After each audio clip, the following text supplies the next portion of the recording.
Hey guys, welcome back to my channel. So today we are doing my budget for the month of July. Gonna not necessarily be doing it differently, but just going back to my original approach of sharing my budget with you guys. So if you guys are interested in this type of content, as always, please go ahead and like and subscribe, and we will just jump right in.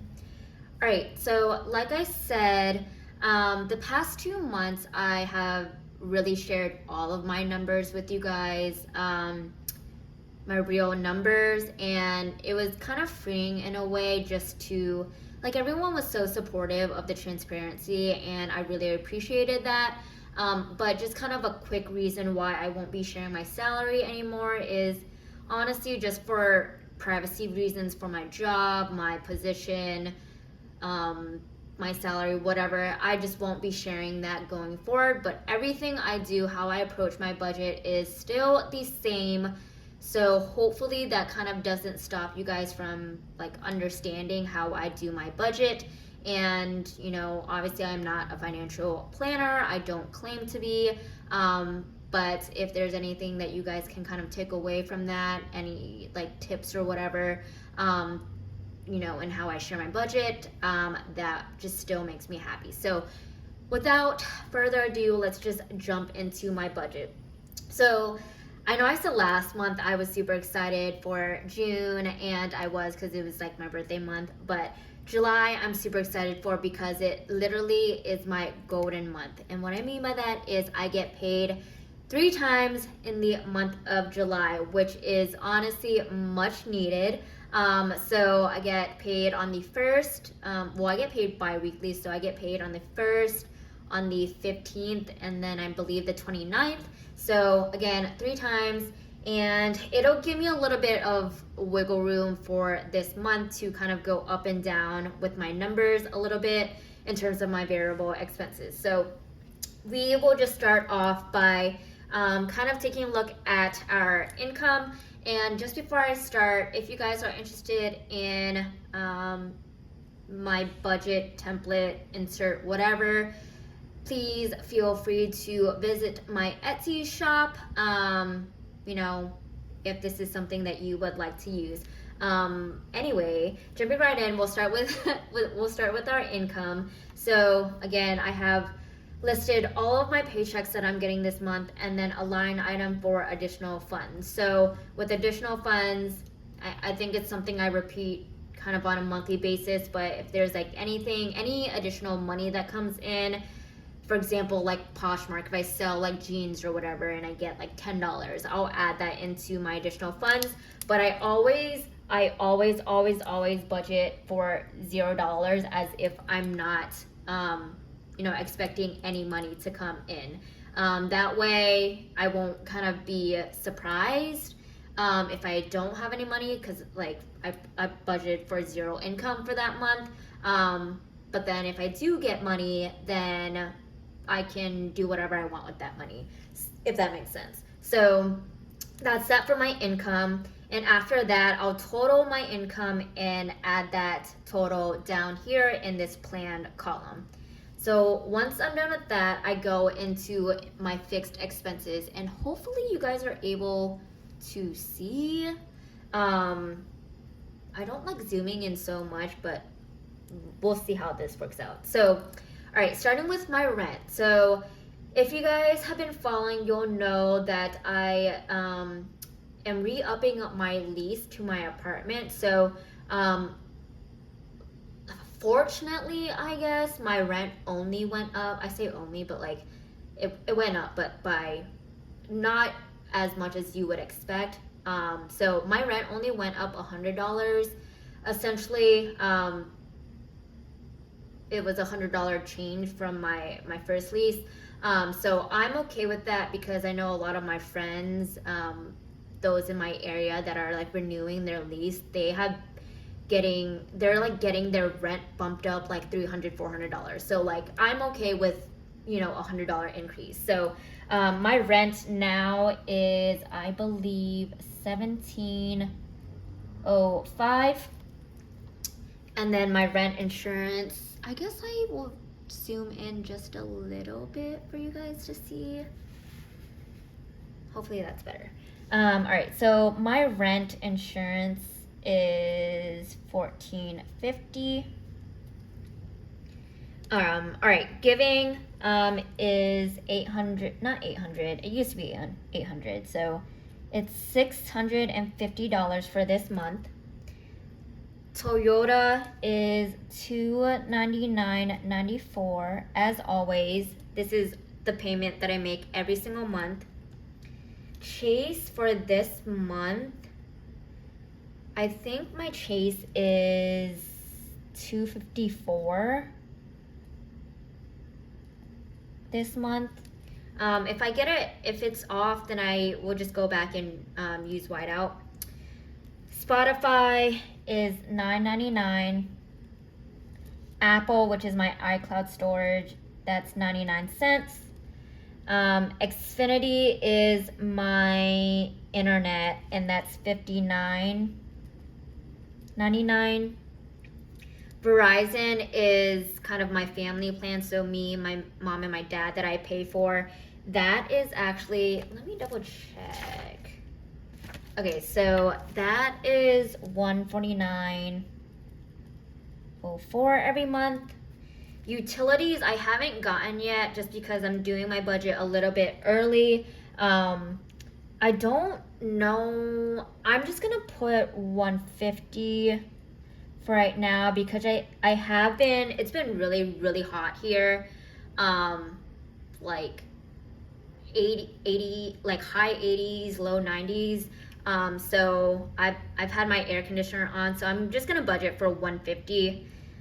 Again, if it's not the exact number, I'm just gonna white it out whenever I do get that bill. All right, so last thing for my fixed expenses is One Life.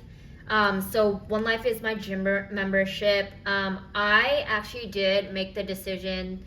So it was originally $44.99 a month. I did make the decision to pause my gym membership for right now just because I'm trying to cut costs where I can, and I haven't actually gone to the gym in like a couple months. I want to say I've been using my apartment gym, so I honestly just didn't find a need to keep on paying $44.99. So again, I just decided to pause my membership. So with the pause right now, it's $5 a month. So I'll reevaluate within the next like 3 months. If I still don't use the gym in the next 3 months, I will go ahead and cancel my membership. So it's a little bit of a compromise for me to kind of pause it instead of canceling it for right now. All right, so that's it for my my fixed expenses. Move on to my variable expenses. So this section right here are all of my cash envelopes, what I carry with me on a daily basis. So Boba is gonna get $40 as always. Church, I believe there's 4 Sundays in the month of July. I will need to double check that, but we'll just do $40 as well. All right, so my allowance, I'm gonna keep this at $150. Let's see, date night, I'm also gonna keep this at $100. Dining, I'll also keep this. I don't know, because I've been really busy at work lately and I haven't really had time to kind of make food and go grocery shopping, honestly. So I may bump up dining like $10 for the month.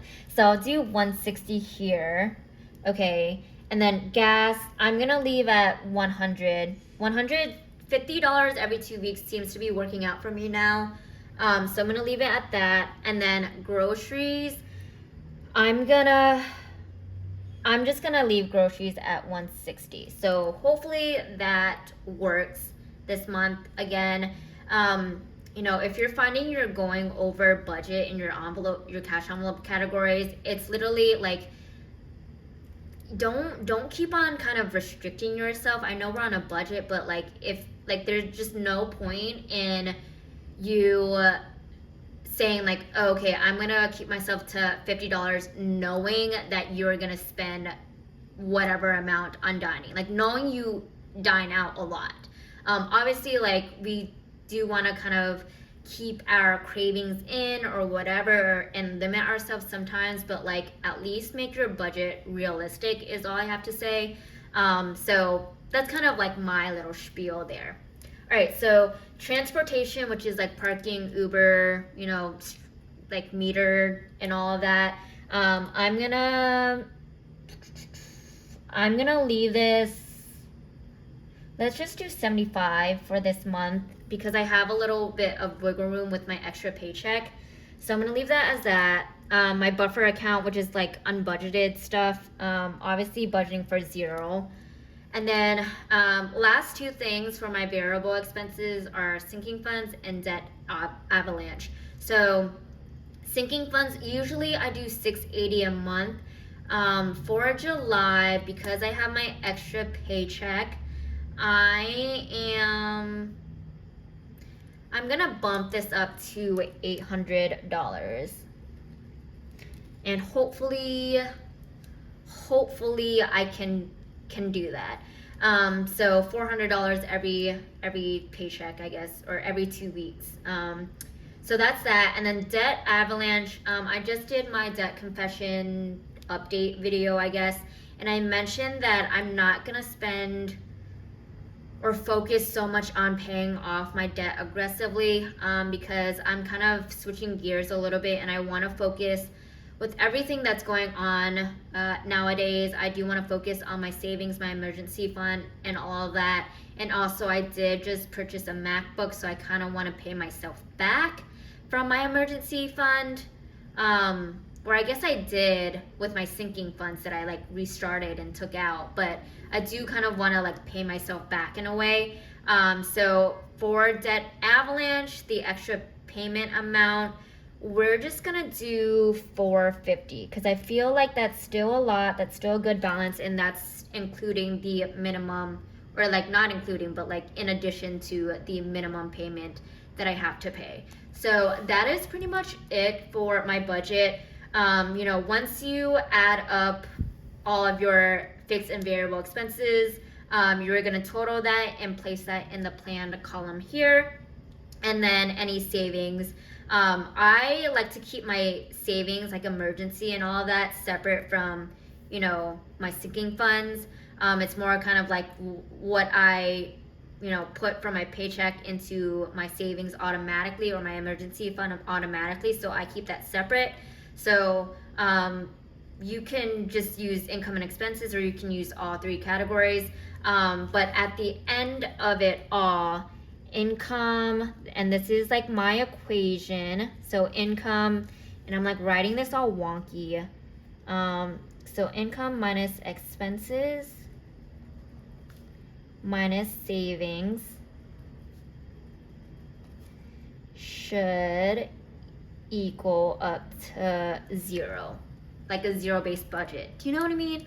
All right, so that is pretty much it for my budget for the month of July. Hopefully you guys got some tips out of it. I know it's kind of like redundant almost every single month that I do my budget, because I kind of follow the same approach every single month, but hopefully it's still interesting to you guys, and hopefully you guys enjoyed. If you did, please go ahead and like, comment, and subscribe, and I will see you all in the next one. Bye.